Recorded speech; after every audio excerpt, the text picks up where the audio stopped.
Good morning, everybody. As I stand here, I'm acutely aware of scale, or the lack of it in our case. I follow Deutsche Bank, one of the big players worldwide, but yesterday there was a reference in one of the workshops when somebody said, let's have a look at a small retail bank with several thousand branches, an X billion in assets, etc. Let me start by saying that the challenges faced by the smaller banks are just the same as the challenges faced by the bigger banks. And particularly, Mark, you talked about regulation and the cost of regulation and the threats coming from fraud and from the marketplace. We all have the same challenges. Let me start by just briefly outlining who we are. Bank of Ireland has been around for quite some time, 1783. It's a pillar bank in Ireland. You may be aware of that Ireland had a wonderful 10 years. And when I was listening to Bill Clinton last night, it nearly coincided with his term in office. But we came off the boil. We overshot the runway, came off the boil, and we're subject to bailout. I'm happy to say that both the country and the bank are being restored to health. It is a painful process. We have a number of years to go.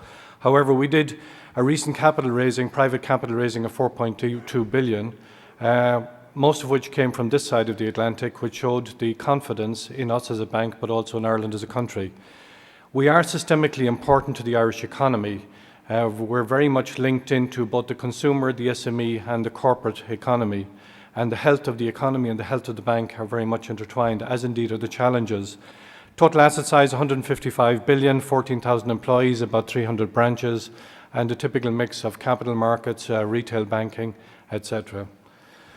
Where have we come from? In the mid-1990s, we looked at sourcing. We looked at it primarily as a cost play.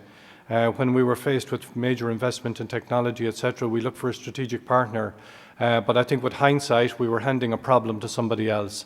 And as you see, we retained quite a chunk of our business. We outsourced some, but it was very much on the service provided to a service provider rather than as a strategic partner. Where we are now is we've got retained operations. We've outsourced an offshore, we've outsourced an inshore, but what we've introduced as well is the customer in the middle. And the customer is the ultimate consumer, because when we deliver product and service to the consumer, it should be seamless. The example was used yesterday of the iPhone. The iPhone has many different suppliers, many different component parts, but when you purchase it, you purchase an iPhone. You don't purchase the component parts. We're the same. The emphasis now is on the customer experience. The emphasis is also on, with HCL and others, being a strategic business partner. And I think we're only learning what that means. We face very difficult headwinds. You'll be aware of the challenges in Europe. And just to put it in context, Ireland is a small, open economy. We trade over 100% of our GDP. We have a positive surplus in terms of our balance of payments. Exports are strong, and we are actually out of recession. However, we're linked with the UK, we're linked with the US, and we're linked with the Eurozone. And all three economies have their own challenges, and therefore we have those challenges as well. They can best be summed up as low revenue growth and margin pressure. We have our own cost pressures. As our revenues drop, trying to take our costs down as well. It's not that easy. We had to make certain commitments in return for bailout funds. The Irish government did invest, and indeed they're still the biggest shareholder in the bank, but that's at about 15%. And in return for state aid, we had to make commitments around deleveraging the bank. We've sold some portfolios, and we announced recently that we also have another 5 billion in terms of disposals before year end. That's great, except that that's revenue that's also leaving us, and it's more difficult to take down your costs as you take down those revenues. We have one-off costs, capital raising, and indeed government guarantees. And because we're linked with the Irish economy, we have pressures to lend. The Irish economy, Bill Clinton talked last night about getting growth going. As well as tackling your budget deficits, you've got to get growth. We're instrumental in that growth because we're a source of finance. So we have the twin challenges of deleverage or take down or reduce or shrink your balance sheet and at the same time grow your lending. And while we're doing all this, we're trying to retain a major focus on customer service and on profitability. Mark talked about the regulatory world, and I think this is the point I would like to leave this morning, that when we looked at why we outsourced before and what we outsourced and the strategic partnerships, they were around economies of scale, they were around flex and all of those other words. There is a new word, and it's called regulation, and regulation is quite onerous and it's not finished yet. So as we actually face into a new world, a new regulatory world, how are we going to manage? What role does our BPO partner play with us in this? We've had the expensive recapitalisation of the banking industry, not only in Ireland but elsewhere. There is a major fear in Europe of both bank and market failure. You can see the reaction of the markets any day to it can be the French bank's exposure to Greek debt. It can be, it doesn't matter, you can take whatever one you like. And that fear is driving, I think, a lot of the activities that are now happening. So whatever operating model we sign up to and whoever our strategic partners are, they must join with us in tackling those regulatory issues, but also helping us overcome and to help the regulators overcome that fear of failure and market failure. We've seen in the UK the introduction of what they call recovery and resolution plans. That is, we must have the ability to recover very quickly in the event of failure. The Dunfermline principle, that's a small building society that closed on a Friday and opened again on a Monday under new ownership. So plug and play. So where we're looking to our business partners, we're looking for that capability. The question up front, does it make sense to integrate? And the answer is yes, because it helps us to de-risk, improve the capability and flexibility, improve the customer experience, provided you bring your BPO partners into the customer, the overall customer design and customer proposition design. And it can help improve our cost base by giving us that flex. So yes is the answer to the question, but like all other yes, it comes with a but. The but is that traditional measures no longer are sufficient. Scale, cost, capability, reduce CapEx, etc. We now need to bring in regulation, risk, that continuity I talked about, the ability to be able to plug and play. Onshore versus offshore competitiveness. For example, the Irish economy has seriously repositioned itself in terms of competitiveness. Our average salaries vis-a-vis EU averages are down 13% over the last 3 years. So we're becoming more competitive, while traditional players like the Indian market becomes less competitive because of wage inflation. I think it's something we have to deal with. We have political, social and economic issues, so helping us solve a problem and dumping that problem on government in terms of their unemployment queue really isn't on at the moment. So it's not just economic, it's political, it's social and economic.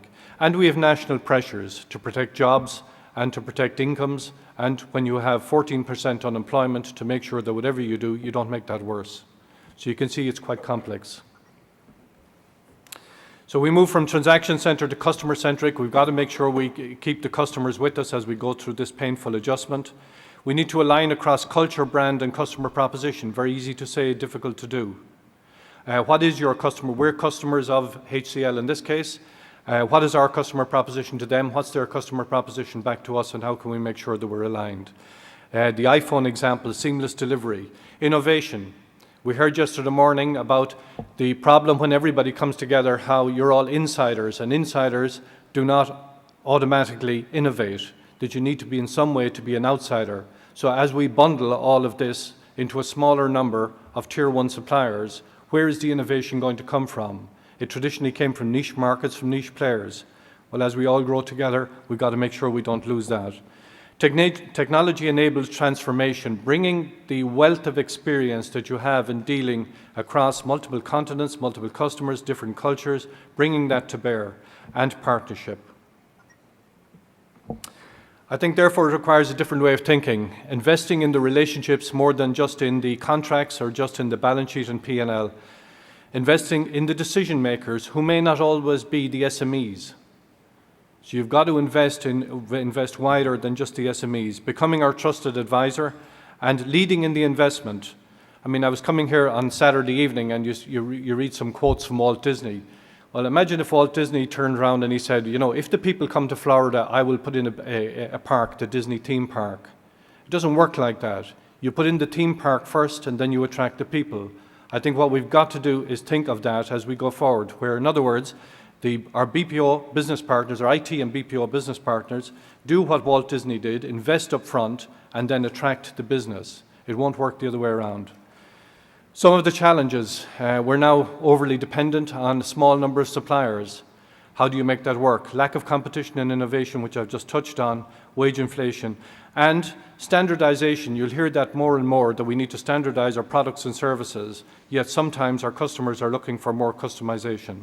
That's what can differentiate us. Some of the key messages also I'll leave you with is that origin has a value.